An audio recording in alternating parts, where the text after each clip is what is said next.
আসসালামু আলাইকুম viewers.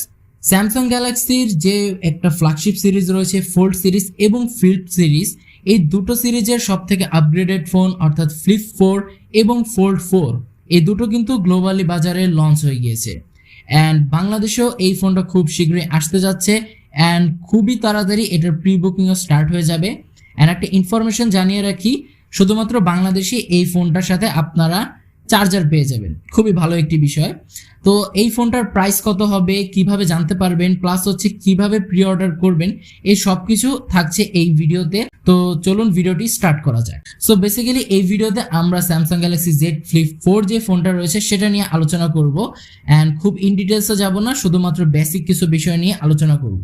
So flip 4 অর্থাৎ এই ফ্লিপ সিরিজের যে ফোনগুলো রয়েছে এগুলো কিন্তু খুব বেশি মানুষ ইউজ করে না, ধরাবান্ধা কিছু মানুষই ইউজ করে। তো এই ফোনগুলোর সব থেকে মেইন পার্টি হচ্ছে এর যেই একটা ইউনিক বিষয় অর্থাৎ এই ফ্লিপ বিষয়টা, এটা খুবই ইউজুয়াল হয়ে গেছে, অনেক মানুষ এই সম্পর্কে এখন জানে।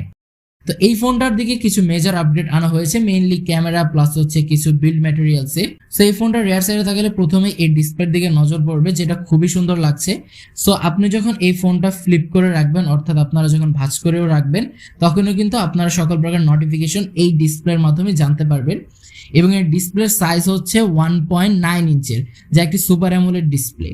অ্যান্ড এই ফোনটা যদি আপনারা আনফোল্ড করেন সেক্ষেত্রে আপনারা পেয়ে যাবেন 6.7 ইঞ্চের ফুল এইচডি প্লাস রেজুলেশনের একটি ডায়নামিক অ্যামোলেড 2x ডিসপ্লে, যেখানে 120 হার্জের রিফ্রেশ রেট থাকছে, HDR10+ এর সাপোর্ট থাকছে এবং এই ডিসপ্লে পিক ব্রাইটনেস হচ্ছে 1200 নিটস।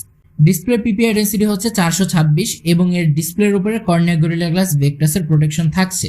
আর প্রতিবারের মতো এই ডিসপ্লেটাও বেশ ব্রাইট একটি ডিসপ্লে, যে কারোই খুবই ভালো লাগবে। এই ডিসপ্লেটা যখন আপনারা ফোল্ড করে রাখবেন সেক্ষেত্রে এই ফোনটার যে থিকনেস হবে সেটা হচ্ছে 84.9 মিলিমিটার।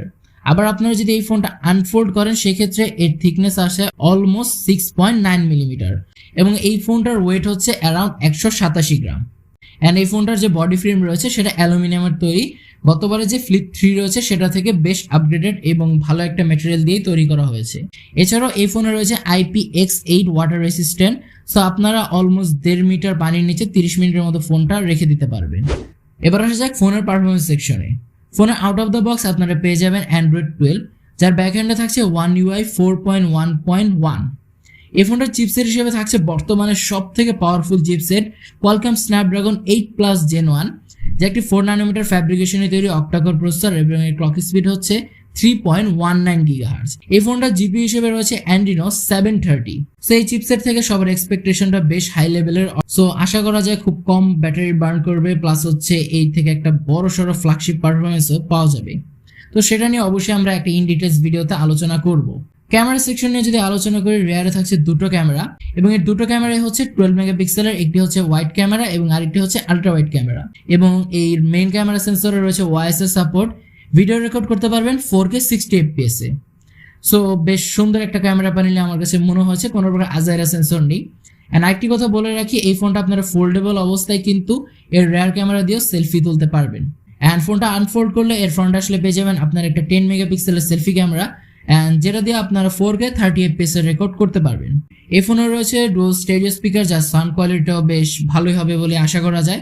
এছাড়াও আপনারা ফোনে পেয়ে যাবেন সাইড মাউন্টেড ফিঙ্গারপ্রিন্ট সেন্সর, এর পাওয়ার বাটনে থাকছে এর সাইড মাউন্টেড ফিঙ্গারপ্রিন্ট সেন্সরটা। সো ব্যাটারি নিয়ে যদি বলতে হয়, ফ্লিপ 3 যে ফোনটা রয়েছে সেটাতে ছিল 3300 mAh এর ব্যাটারি ব্যাকআপ, বাট ফ্লিপ 4 যে ফোনটা রয়েছে সেখানে রয়েছে 3700 mAh এর হিউজ ব্যাটারি ব্যাকআপ। যদিও এটা খুব একটা আপগ্রেডেবল না, বাট কাগজে কলমে একটু হলেও বেশি। অ্যান্ড শোনা যাচ্ছে এই ফোনটাতে 25 ওয়াটের ফাস্ট চার্জার সাপোর্ট করবে। অ্যান্ড অ্যারাউন্ড আপনারা 30 মিনিটের মধ্যে ফোনটা অলমোস্ট 50%-এর মতো চার্জ করতে পারবেন, যেটা কোম্পানি ক্লেম করছে। এছাড়াও এখানে থাকছে 15 ওয়াটের wireless fast charging system plus 4.5 ওয়াটের wireless reverse charging system. So এই সব কিছু টেকনোলজি নিয়ে কিন্তু ফ্লিপ 4 আমার কাছে পার্সোনালি খুবই ভালো লেগেছে, অনেকটা আপগ্রেডেবল মনে হচ্ছে। তো এবার আসা যাক এই ফোনটা আপনারা কিভাবে প্রি অর্ডার করবেন এবং কিরকম একটা প্রাইস হতে পারে। মূলত এখন পর্যন্ত বাংলাদেশে এই ফোনটা কিরকম প্রাইস আসবে প্লাস কবে নাগাদ আপনারা পেতে পারেন সেরকম কোনো অফিসিয়াল নিউজ নেই। বাট স্যামসাং বাংলাদেশের পেজে খুব শীঘ্রই এর একটা আপডেট আসবে যে কবে এই ফোনটা কিরকম প্রাইস পয়েন্টে লঞ্চ হবে। সো আপনারা অবশ্যই স্যামসাং বাংলাদেশের যে পেজটা রয়েছে অফিসিয়াল, সেখানে অবশ্যই ফলো করে রাখবেন, আমি ডিসক্রিপশনে লিঙ্ক দিয়ে দিব। তো আপনাদের কাছে এই ফোনটা কেমন লেগেছে কমেন্টে জানাতে অবশ্যই ভুলবেন না। দেখা হবে পরবর্তী কোনো ভিডিওতে, সে পর্যন্ত সবাই ভালো থাকবেন, সুস্থ থাকবেন। আল্লাহ হাফেজ।